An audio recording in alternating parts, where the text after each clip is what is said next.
ကျွန်တော်Google Gemini ကနေပုံတစ်ပုံထုတ်ထားရပါတော့အစောနာပုံတစ်ပုံအဲ့ပုံတစ်ပုံကိုကျွန်တော်ဗီဒီယိုပြောင်းပြသွားမှာဖြစ်ပါတယ်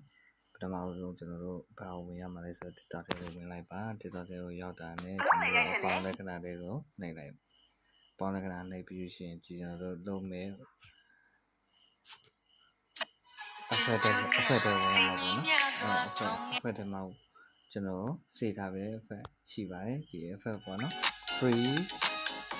free brown AI ဆိုပြီးတော့မှရှိပါတယ် AI ကိုကျွန်တော်ဝင်လိုက်တယ်ယူလိုက်တယ်ပေါ့နော်ယူလိုက်ပြီးလို့ရှိရင်ပုံတစ်ပုံကိုကျွန်တော်နှိပ်လိုက်တယ်နှိပ်ပြီးလို့ရှိရင်ကျွန်တော်တို့ဒီဥစ္စာကိုတစ်ချက်နှိပ်လိုက်တယ်နှိပ်လိုက်တဲ့အခါမှာဒီမှာ generate လုပ်နေတယ်